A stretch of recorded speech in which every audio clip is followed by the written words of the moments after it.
Now, you've come to join us for this digital debate because of your interest and concern about safety in the digital world. And of course, we're all excited about the endless opportunities to connect, to share, to participate, and to gain knowledge through digital means, through social media. We know that there is a downside. There's a downside of potential misuse and abuse of data, of identities.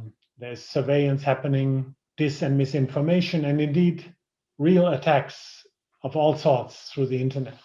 We know that digital accelerates many things, and it does accelerate vulnerability of those who already need protection or are being exposed because of their participation in the digital world. And our three panelists have experience and stories to share, which address these sensitive topics. So may I ask the three panelists to switch on the cameras again for the moment? I would like to very quickly introduce them. We have Gbenga Sesan, who's the executive director of the Paradigm Initiative, a Pan-African social enterprise who works on digital inclusion and digital rights. When you look at the homepage, their mission is to connect African youth and protect their rights. So that's a noble cause, and we'll be very curious to hear from you, Gbenga, in a minute how you do this. There's a lot of academic credentials that I don't want to mention, but you can find them on the homepage of the center. Quite impressive indeed. We also have Dr. Suchi Gaur, who is the Director of Global Engagement and Impact at the World YWCA, also a academic and former, or maybe even now, researcher, but of course, overseeing at the moment the daily engagement of this wonderful organization with regard to programs, mission impact, and communications. And the World YWCA is a strong collaborator and supporter, and our youngest or newest member of the International Civil Society Center. So welcome, Suchi. And the last but not least, Trésor Kalonji from the Democratic Republic of Congo, based in Kinshasa. You're the content editor and moderator of Habari RDC. That's a media project that is supported by RNW. Many of you might have come across RNW, a Dutch-based NGO which works on inclusive governance and all kind of good social causes. Trésor has revealed that he's a video game developer, of course, a blogger, a journalist, an author, and last but not least, the president of the Young African Leaders Initiative. So lots of hats that you're wearing. So there's a lot to talk about. I'm now going to invite all three panelists to give us something like 5 to 7 minutes, and I'll be looking at the watch, of basically explaining a little bit of what you're doing and how you do it. So why don't we start with Gbenga, and Trésor and Suchi, you may switch off your camera again to save bandwidth. Gbenga, how do you connect African youth and protect their digital rights? Thank you, Wolfgang, and it's great to have this conversation with everyone. And the reason for that, for me, it's not just because this is a topic of interest. It's also because the demonstration of this need, I think, was emphasized again last year. During the lockdowns, everything had to go online: work, school, entertainment, and other things. And what you would notice is that the more the internet becomes the place to be, then it means the more people pay attention to it. And as you can tell, it's not only the good people that pay attention. I always tell the story of how before 1999, in many of the countries where we work in Africa, before 1999, there were not too many governments that paid attention to the internet. But fast forward to 2008, between 2008 and now, you have a scenario where a lot of governments are not just paying attention to the internet, but they're also, they're also looking for opportunities to clamp down on what is now the last civic space for many of those countries. The work we do at Paradigm Initiative is built on a realization of the importance of policy. In 2008, we're basically just training young people and training them to get digital opportunities and to improve their lives. But while we continued to do that, we then realized that, it wasn't just enough to train people to go to this, digital space, but we also needed to get involved with the policy that determines what happens in that space. And between then, 2008 and 2013, we're just generally talking about, how to make sure that people, will be able to, we're talking about passwords mostly, how to, take care of your security using passwords and all that. Thankfully, encryption and things like, second two-factor authentication and things like that are now popular. But what we realized from about 2013 until about 2018 was that because at that time, a lot of civil society actors, a lot of young people, a lot of people who were, of course, making comments about the politics and policies in their countries, a lot of them were beginning to notice there was a new trend of tampering with the online space, either through internet shutdowns, as we saw in Cameroon and Chad and a few other countries, or surveillance, where when you were, spending some time in the virtual space, you were definitely a target of governments that considered you dissidents. And of course, non-state actors also who were getting people subject to the abuse of their data. And so what we started to do, apart from advocacy work, and in the early advocacy days, there were questions that were asked of us, questions, funny, some of them very funny questions like, why are you so interested in people protecting their data? And, why are you talking about safety online? And we had one of those conversations with a security agency in Nigeria, and the head of the agency was quite interested in, and the question for us was, are you guys trying to make terrorists feel safer? Or why are you talking about, you're against mass surveillance and things like that? From conversations like that, we went on to conversations where we actually literally were asked the question, what exactly do you want? So I'll speak very quickly to three things that we've done. The first was that when we were asked the question at Paradigm Initiative, what exactly do you want? You're saying that don't do this in terms of government surveillance, don't do this in terms of privacy breach and things like that. So what we did was, in response to that question, we drafted a bill called the Digital Rights and Freedom Bill. Basically, a legal instrument that defines what the internet experience should be, including safety and access and all of that.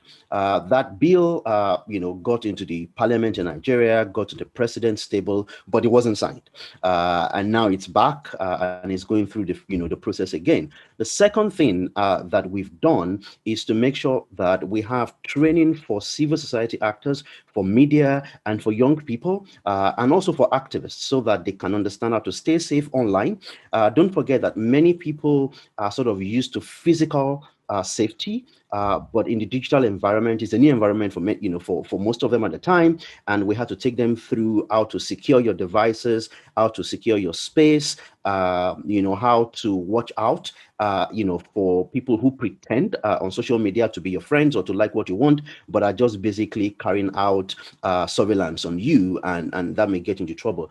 The third thing that we've done that I would like to spend some more time on is a toolkit that we call Ayeta. By the way, Ayeta is a Yoruba word, and it means bulletproof vest. Basically, this is what the Yoruba hunters and warriors in ancient times used to put on, so that when you shoot at them or try to attack them, they wouldn't get hurt. So basically, that's why we chose to name that toolkit that. And what you have with the toolkit, three different things. One, you have a document that you can download and read, and learn to, you can learn about digital rights generally. You can learn about digital security and safety. You can learn about encryption, firewalls, two-factor authentication, what kind of browsers you can use when there is suspicion of surveillance. What do you do if the internet gets shut down? What can you do, for example, if the internet is shut down in your community or in your country, and you want to combine efforts with others to ask questions, strategic litigation, going to court and things like that, are the things that are described in this document. The second thing is that we've also made sure that it is not just about a document. we've also included some case studies. And the reason for the case studies is so that you can relate with the things that have happened. If you live in Central Africa, for example, you can understand what has happened with Cameroon and, or Chad, and you can be able to define some of your own experiences based on that and what you need to do. But the third, and this is the last one, I already see Wolfgang, is that we've introduced gamification to this. We know that typically people assume that things around digital security, some people assume it's left for geeks and people, it's very technical, but we've introduced gamification, two different kinds of games. One basically allows you to learn a lot about, security. You can test your assumptions about security and continue to learn. And the other one that I'm really, really, really proud of is one that documents the stories of three young women that come from three different regions on the continent, their daily and lived experience, things around their experience and how they're able to navigate issues of safety, of online gender-based violence and things like that. And by the way, the toolkit and all of this associated tools are available on ayeta.africa. Ayeta is AYETA, Alpha, AYETA dot Africa. And I'll be glad to take questions if there are any. And I look forward to listening to my other colleagues and everyone here today. Thank you very much. Wonderful, Gbenga, and really, really fascinating. We just posted the link to the toolkit as well in the chat. I find this incredibly fascinating. Please stay on for just 1 minute because you've been so disciplined. Allow me one question. In your reports, you talk a lot about the major hurdle being digital literacy in Africa for people getting connected.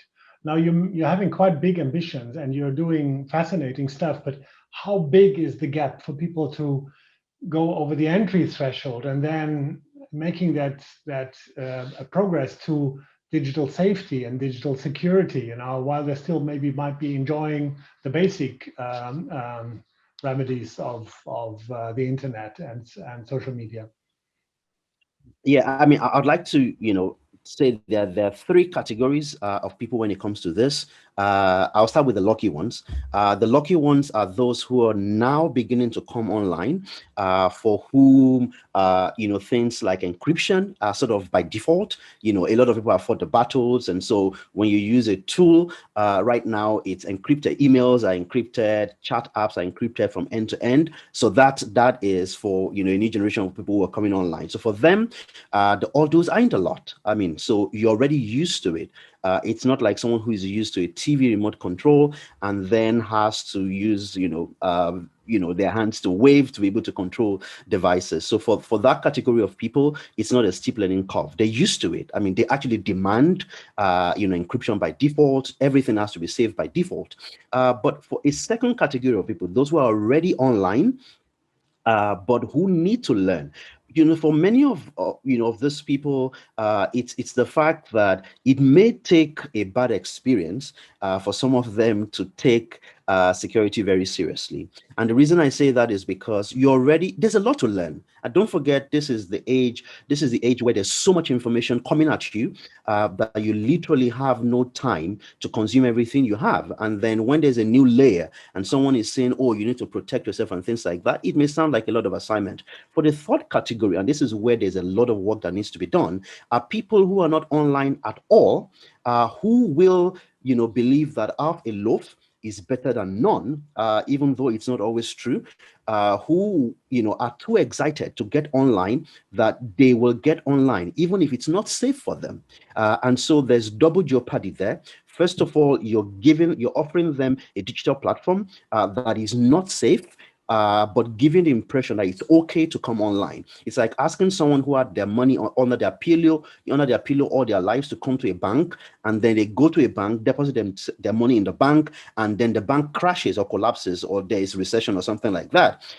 You've done them double, that's that double jeopardy for them. But the advantage is that many of the things that we know today about safety now informs the kind of advocacy that we have for this third category in particular. For the third category, there's a lot of advocacy that is involved. For the second category, it's mostly about awareness and education. But for the first category I mentioned, I mean, it's security by default for them, and literally they're digital natives who demand these things anyway. They're the lucky ones. Okay, thank you very much, Gbenga. We'll get back to you. And now let's go straight to Suchi Gaur from the YWCA. Again, your organization and you yourself personally are dealing with a particularly vulnerable and of course also incredibly potentially powerful group, your young women and girls. So how do you help them basically connect, but also get protection in this dangerous and very exposing kind of world of social media and the internet? Suchi, the floor is yours. Thanks, Wolfgang. Hi, everyone. I think, when we say YWCA, we say safe space. The movement has been one of the pioneers which has spoken and practiced safe spaces globally, be it talking about very sensitive issues, talking about creating a safe, trustworthy environment. The safe spaces concept in itself has provided enough rooting in the YWCA movement to shape the movement, to strengthen it, to make sure that more and more young women and women feel safe as they come in and join this movement. When we talk about safe spaces, I just want to touch upon, before I move to the digital side, that YWCA safe spaces are rooted in 8 principles or 8 standards, which are based on human rights and feminist values, which talk about accessible and safe leadership and participation, accurate and reliable information sharing, building trust, holistic approach, and intergenerational cooperation space. There's a high emphasis on dignity and respect of individuals, and partnership and accountability. So these are the eight standards, which we call golden standards of safe space. And so when as a movement, when we advocate for creation and use of safe spaces for women and young women and other marginalized groups in all their diversities, we talk about that these standards need to be consistent in any model that is being created. When I say any model being created, be specific to the regional and cultural realities or resources available in communities. So that is just a key element of how our safe space is more of just a model, but more of a concept that weaves into the different safe spaces models that we have. Now, in 2020, when the pandemic happened, Worldwide actually went on ahead to create the first YWCA safe space tool, virtual safe space tool, which was embedded in the fact that we were getting enough evidence from ground that young women and women were feeling left out, they were feeling stranded, they were not able to access these spaces in the YWCAs in communities, and they were not able to meet people. So there was a huge demand that was coming in to create something virtual, which would help people discuss, or help young women and women discuss and share and enable themselves while they were stuck in quarantine spaces, at times also with their perpetrators. So while this was happening, at the same time, we were also advocating, talking about the impact of pandemic leading to a shadow pandemic on women and young women. What we were talking about, the iceberg of how impact on women and young women of the pandemic was also a lot invisible, and how the gap with GBV is just going to increase. So we launched a series of things where we were providing young women platforms to come and talk, and we ourselves faced excessive trolling and online bullying, and at one of our panels there was pornography projection that happened, which made us think, step back and think about what's happening. When we are talking about virtual safe spaces, what more do we need to do? We started to dig deeper into the realities and needs of these young women. And that's how the origin of our virtual safe space model came in, which was one kind of a way we converted our safe space principles into use on virtually. Now I'm going to pause a bit because I have a video that I really want to share. So maybe Ryan can showcase that video. Women of all ages are more isolated with the quarantine and distancing protocols. Many of them are unable to reach out for support if they face domestic violence, are marginalized, pregnant, facing physical and mental health issues, or if they are just lonely. Time together and conversations regarding women's issues break down the barriers and stigma that women in all their diversity may face on a daily basis. A virtual safe space is an online place where these conversations can happen. All people in a virtual safe space are encouraged to share their experiences, opinions, ideas, and feelings without fear of judgment or threat. Start by choosing a virtual platform. When choosing your platform, make sure it's a suitable option for participants to join. A few things to keep in mind when deciding which platform to use is accessibility, language, and very importantly, security options to prevent cyberbullying and trolls. Elements to a successful virtual safe space include leadership and participation, accurate and reliable information, building trust, intergenerational cooperation, partnership, and accountability. Dignity and respect must prevail at all times. Keep in mind that confidentiality must be ensured when conducting a virtual safe space. What happens in a virtual safe space stays in the virtual safe space. Give it a try and start creating a virtual safe space within your community. Let's support one another wherever possible and in a safe manner. For further guidance and information, reach out to the World YWCA. We are ready to support you and others in enabling more spaces where women, young women, and girls can voice their challenges and share ideas, opinions, and more to create change.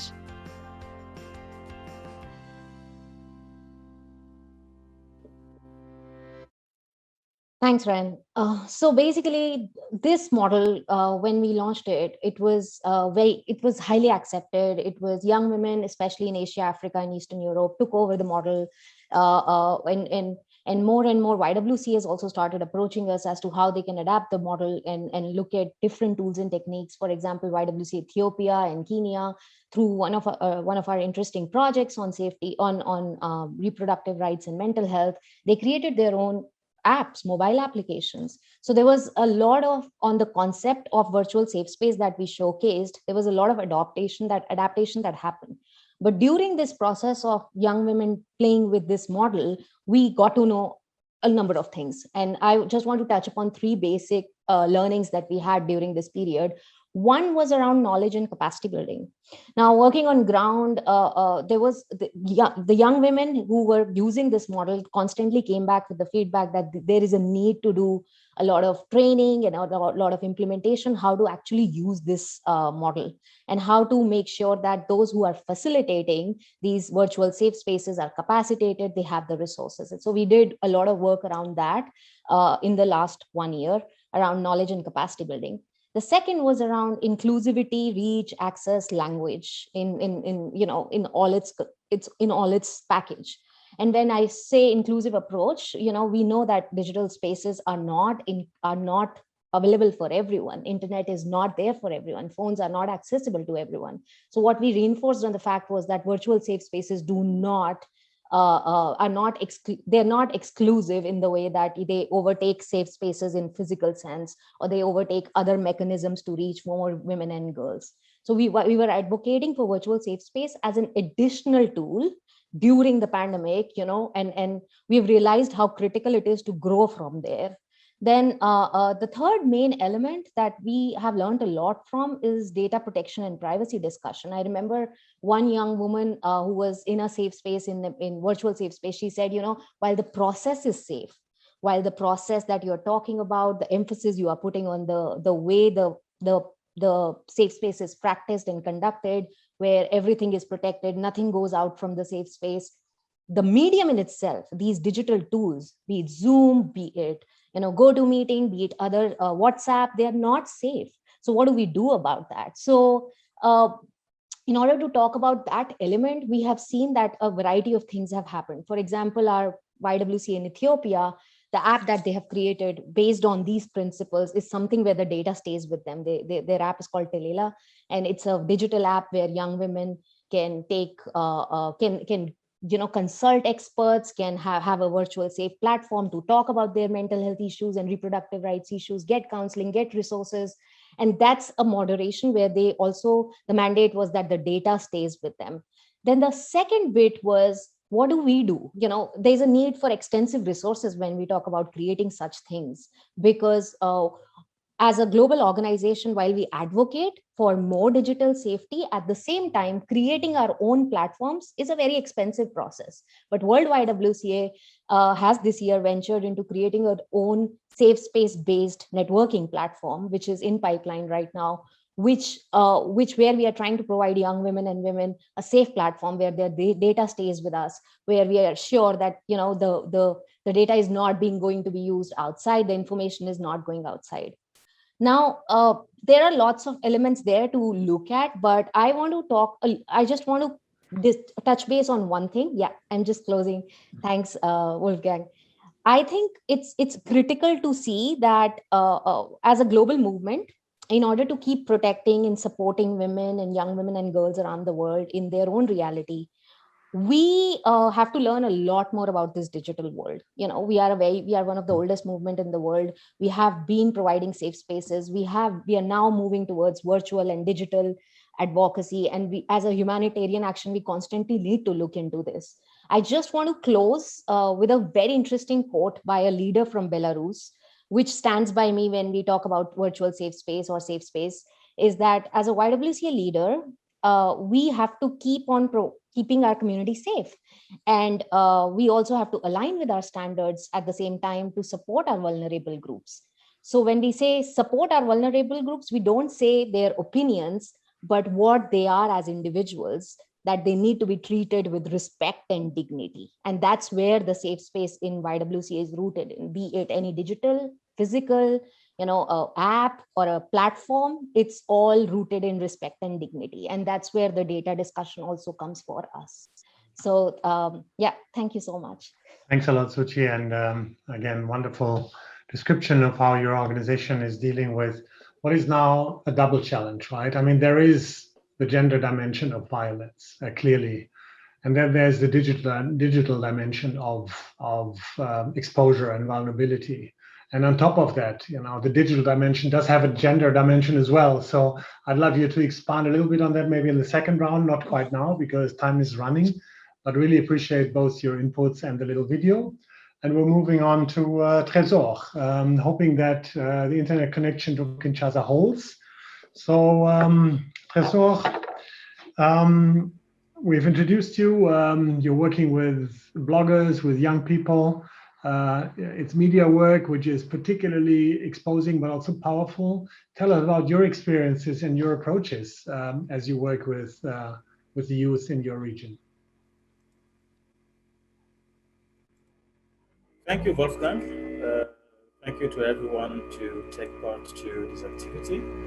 My name is Trésor Kalonji, and I am the social media manager and marketer of Habari DRC. Habari DRC is a project that has been launched in June 2016 with the support of the RNW Media.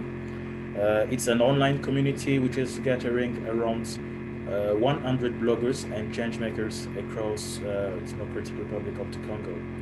So Habari has developed a strong presence online and offering alternatives and perspectives to young audience. Our target audience is between 18 and 35 years old. Through videos, infographics, photographs, we encourage free and responsible discussions by our online community on the country's various political and social issues.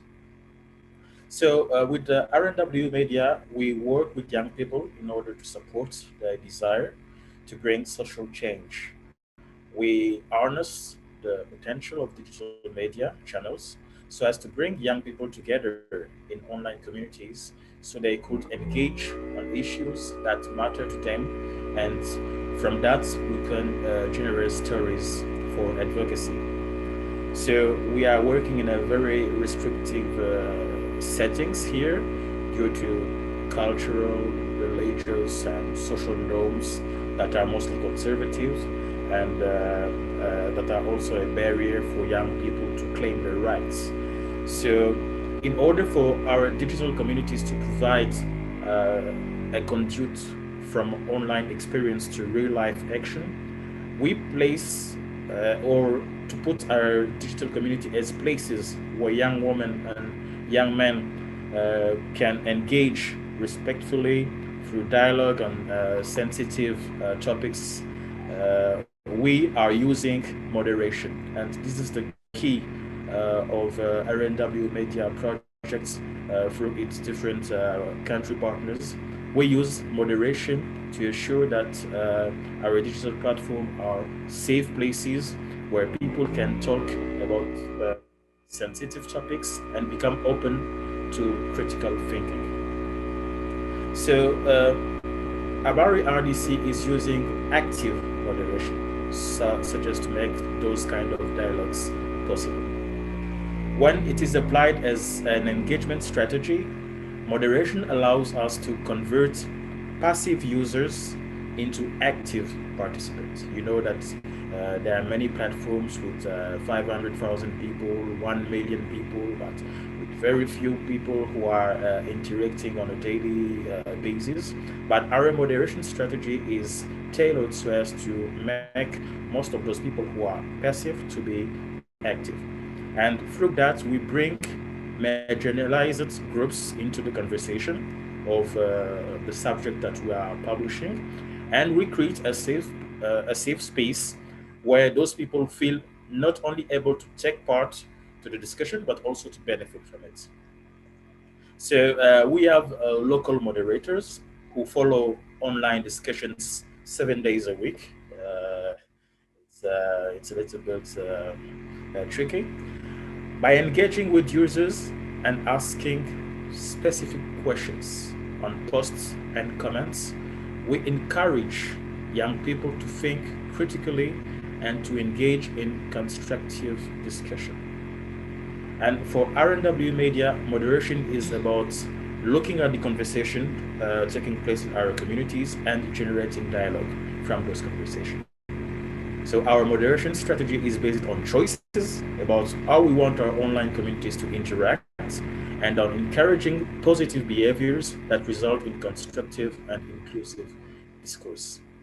This enables safe spaces where young people can express their views freely without to be targeted, without to fear for the security, to fear for what they think about their needs and opinions, and engage in respectful discussion about topics that matter. Thank you, Wolfgang. I think if we have a little bit time left, we can, if it is possible, to put a video of what Habari is doing. We will. I mean, actually, I think it's wonderful to get that kind of description from your work, where you bring communities, bloggers, young people together, to find the feet as well for a respectful dialogue. But let me challenge you a little bit. I mean, there's terrible things happening, both in social media, but also to the people you work with. When I watched that little video that is available on RNW, that the blogger talks about being in jail, being persecuted, and the like. So, are we good enough, or is it sufficient on top of creating this respectful dialogue? Is there more that can be done, particularly to address the terrible things that are happening, both in hate campaigns and those bloggers and young people being thrown in jail? I mean, how can you work against this beyond creating a respectful atmosphere? So, as I said, our key strategy is basing on moderation. We take part into discussions that are generated online. We make sure that Habari is also part of the discussion. We are not just passive, looking at people, wondering about this is good, this is not good, we should do this or that.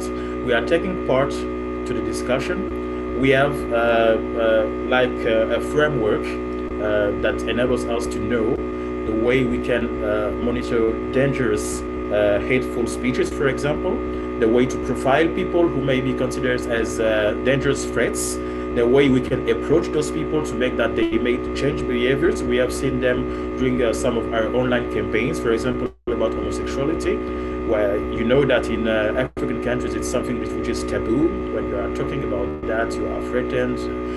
They may even post messages calling people to kill you by giving your addresses, where you live, and so on. But we are able for years to change some people from making so that they leave the extremist side of what they are so that they could be more moderated in their views. So our role is really to, I don't know how to say it in English, unpolarize. I don't know if it is the right word. Depolariser. I hope someone here may help.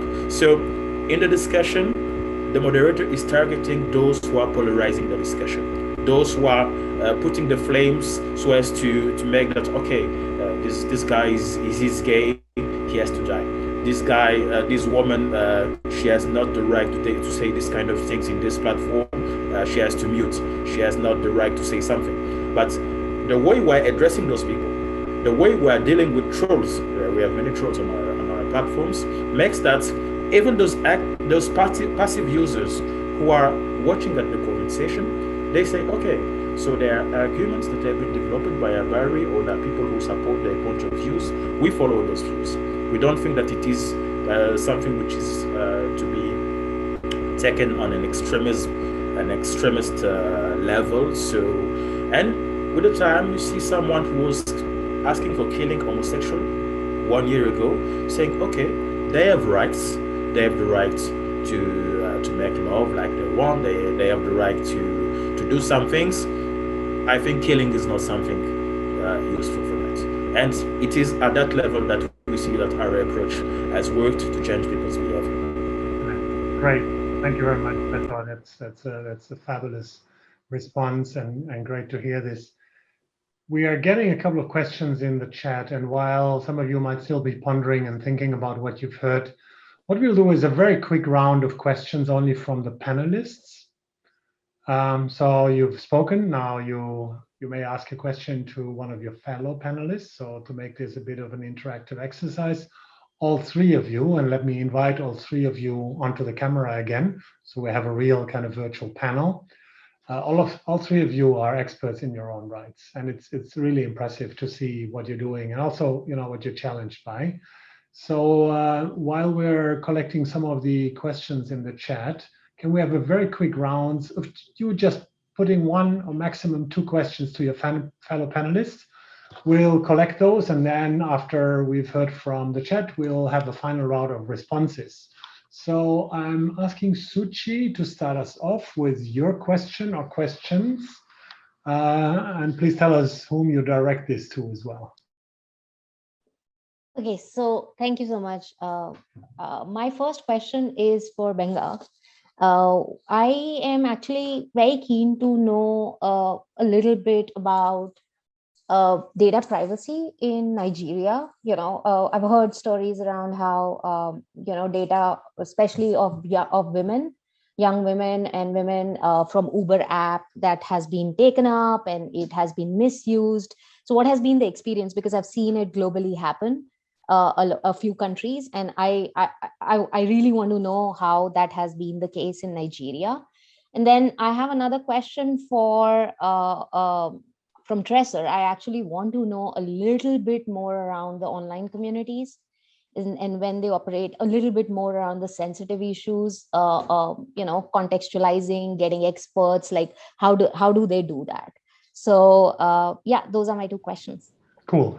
So I'm calling upon Gbenga now, and please don't give an answer yet. Hold the thought, but pose your question as well to whomever you like. Okay, we've got Suchi here now, so I'll just ask my first question. I think everyone knows YWCA, right, in terms of legacy institutions.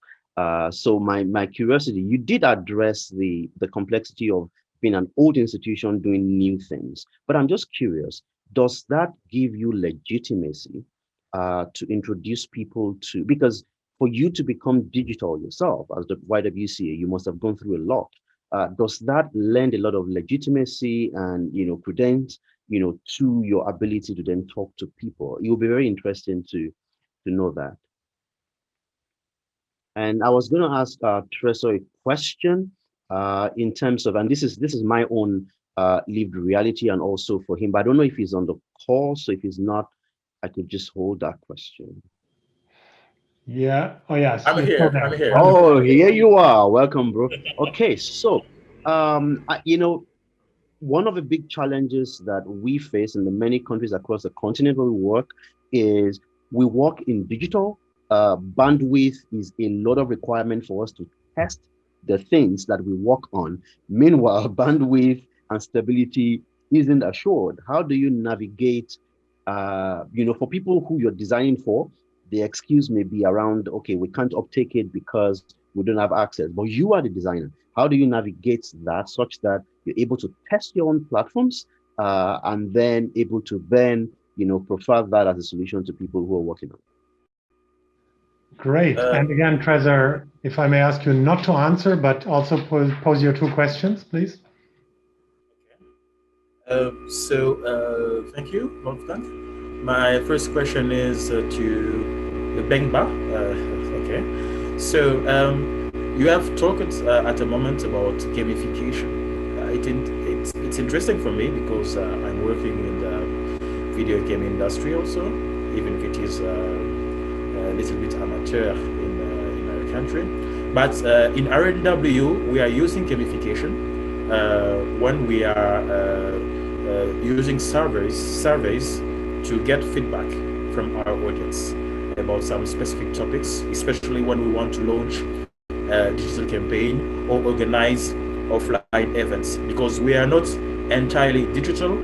Habari is also organizing offline activities. We take a topic, we call for change makers, members of parliament, a minister for some key instances, and they come and discuss directly. Come back to your question, Trésor. Okay. So, can you please tell us more about the way you use gamification in your context? Because we can also adapt it to our situation here. And for the Dr. Suchi, sorry, for women, is there, I can say, what are the main barriers that women are facing when using your digital platforms in India? We know that there are many women than men in demographically, but is it the same on the digital landscape? Do you have, I can say, some statistics about the number of women who are engaging online in India, and what are the main topics on which they are interested in?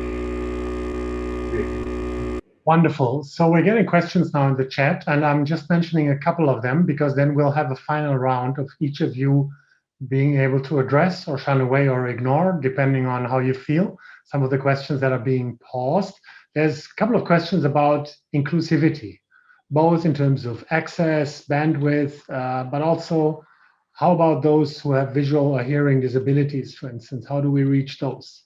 And there was questions around those who develop tools. How are they being accessed and uptaken? And then there's questions about language, also technological terms. So there's a lot around accessibility and how do we make our efforts really inclusive. And then there's a longer question about the online community discussions by RNW. How do you maintain anonymity and the like? So while you are thinking about those, you can get back, you have access to the chat, but those were the directions of the questions we're getting.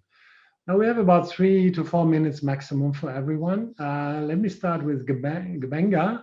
I know you've been the most disciplined, so I'm putting my trust in you in terms of obeying time, and please stick with 3 minutes and try to address what's been asked. That's a lot of pressure, but I'll try. So, Suchi, I think in terms of data privacy and women in Nigeria, to be honest, like I said earlier, it's double jeopardy, for women and for a few other groups, because there's a general problem for the fact that there's data abuse impunity, and there's the fact that there is no primary law on data protection in Nigeria. So what happens is, when the wrong thing is done, ability for you to seek redress, you have 2 major challenges. One is a legal challenge, the other is a major social challenge. So the fact that you even want to seek redress makes what you're fighting even more popular. So in the case of revenge porn, if you take the case to a police station, the likelihood for them to say, let's see what you're complaining about, is very high. And you don't definitely want to share that more. So I think it's a case of double jeopardy. And to the question around gamification, I just want to be sure that, okay, anyway, I'll just respond to that. I don't see him on the video, but I'll just respond to that. So, and I think this is a general thing for those of us who will use gamification in our work, because to be honest, there's a whole generation that would not read toolkits, that will not watch videos if there's no entertainment value to it. So the three key things that we look at are context, content, and contact. I love when we discuss that on the team because it's quite easy to remember. In terms of context, it has to be relevant. You can't tell me the story of someone from Japan and expect me from Uganda to relate. The game has to be relevant. The other is in terms of content, it has to be fun. I have to want to come back to it. There are too many things that I can go to on Instagram to watch for free on Facebook that are fun. For you to get my attention, then you have to think of the content. And the other is in terms of the contact. A great product, they say, sells itself. It's not true. You have to reach out. You have to make sure it's accessible so that people who are otherwise impaired will be able to gain access to it. So we talk about context, content, and contact. Thank you. There's a suggestion to move the digital debate to a gaming platform. Actually, we might take this up for the future. But thanks a lot for this.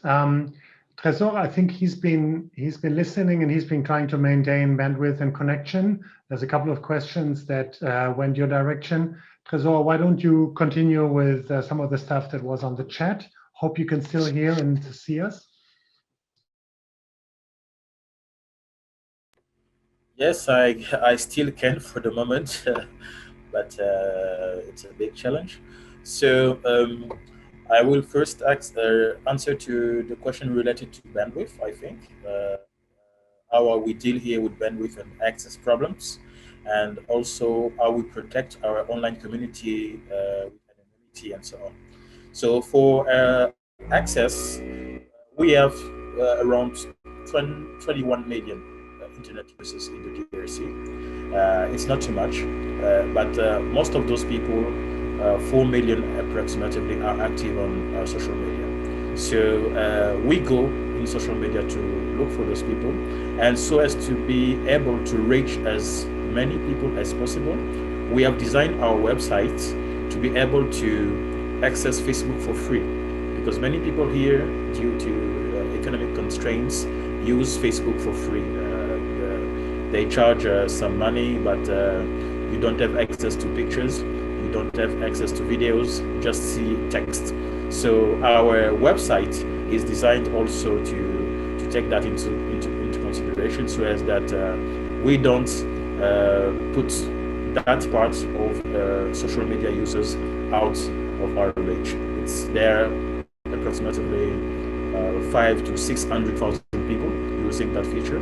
So it's important also to have a responsive website so that they can access. And about anonymity, we got some challenges. There is a case, for example, of a woman who participated in one of our offline activity, and she was raped by one of her relatives. So she testimonied in front of a camera, but after that, she had problems with her relatives and so on. So we have a policy that enables us to protect those people by changing their names, by using some advanced features so as to keep their identity sealed. And we also, RNW is also, of course, complying with GDPR in Europe. Here it takes time to be implemented but we also follow those rules. Great, thanks a lot, Trésor. Suchi, you have the final word of this round. There's a couple of interesting questions that were posed to your direction around the legitimacy that you want to maintain as the YWCA, also the main barriers. But there is an interesting question in the chat that just came in towards the end, which is asking the question, are digital safe spaces to women, LGBTQI men are even possible, particularly in considering the cultural context that we're all struggling with, and you're a global organization. So you want to include that in your deliberations, please. Okay, so two things, because we are rooted in the cultural reality of these communities. We are community. YWCA is community. There is high legitimacy we get when we are introducing new things. Also, there are three things which are critical to this process. One is, we don't sit here and design these things. We co-create these tools with the young women, with the women themselves. So they are part of the process. So the act of creating itself becomes empowering and gives legitimacy to the process. This is something I need. This is something which is reality, which is my reality. And then there is easier adaptation that happens through those leaders who are part of the process further into the community. So for us, it's a very strategic process that we entail with co-creation, where we say, just not capacity building after the tool is creation, but the creation of the tool in itself becomes empowering.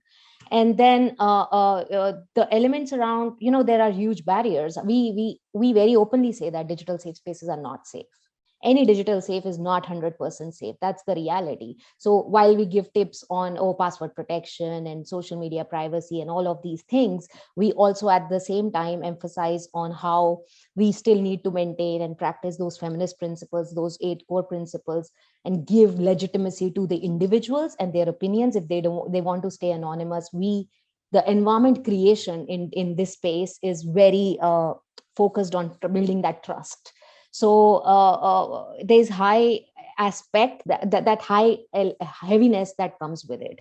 So then to answer to Tresor's question, I think globally there are huge barriers we have. Technology access is one of the biggest barriers, which is why we say digital safe spaces are not the only way to reach to young women. There is high barrier in terms of, especially with impact of COVID, being stuck in home, not being able to access even technology because sometimes the perpetrators are around you. That's a big barrier. And calling, we had reports coming from a lot of our YWCAs when COVID happened, that their call rates, their call center, like the call help rates, just went down because they were stuck in the house. So in those spaces, we were seeing at how we can look at other systems to promote that space.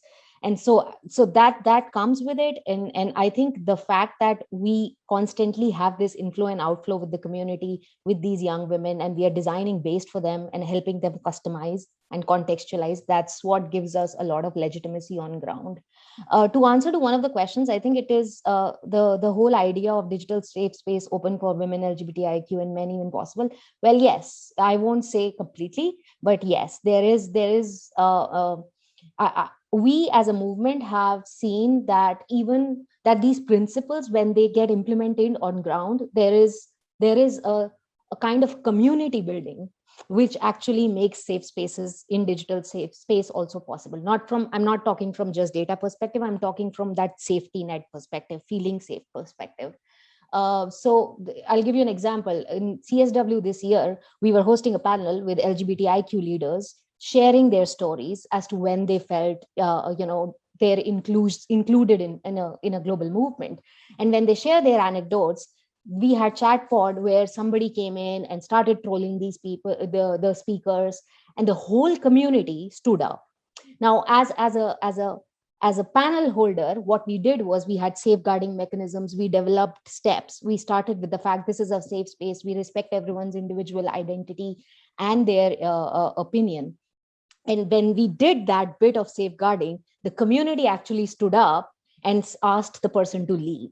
There was this whole idea around how World YWCA and YWCA safe space idea is rooted in sisterhood, in that community feeling. And that in itself gave legitimacy. All the speakers felt so empowered during that process that them sharing what is their reality actually is not going to always be, they're not going to be at the receiving end of being trolled. So yes, it is possible. I won't say always. I won't say, I do think there's excessive work that needs to be done in that, especially from the perspective of data protection, and especially in times of how global conflict and peace work and justice work is being done. So yeah. Fabulous. I really want to thank everyone. The panel has been wonderful, and not just the panel, I think the work that you're doing, and you're trying to help everyone cope with the rapid and sometimes very dangerous developments in the digital world It's been incredible learning for us, but I hope for each other as well.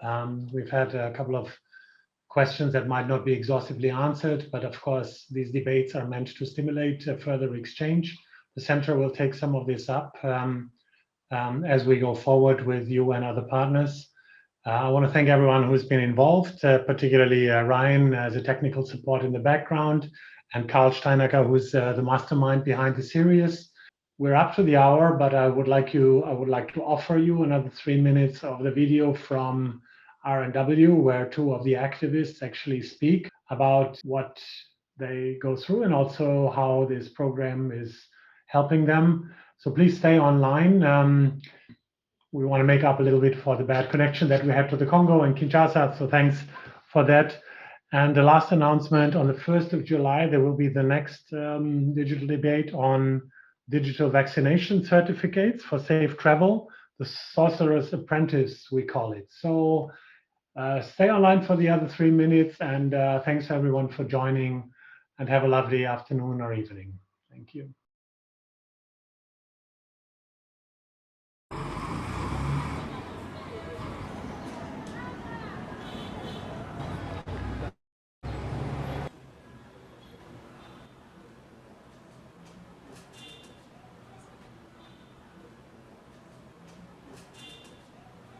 Je suis une jeune femme activiste. Si je suis chez Habari, je trouvais qu'il y a une discrimination à la femme. La femme est marginalisée, elle est utilisée par beaucoup de choses. Et je me suis dit comment exprimer cela. Je dois vraiment redonner cette valeur à la femme, la valeur que la femme a perdue. La femme est un peu négligée, la femme n'a pas une bonne information. Je lis, je regarde dans des organes, je regarde là où il y a des gens qui sont responsables, là où il y a même des postes ministériels. Je ne retrouve pas vraiment la participation de la femme. Je crois et je suis convaincue, avec ces combats que j'ai commencés, la femme va retrouver sa valeur à la société quotidienne.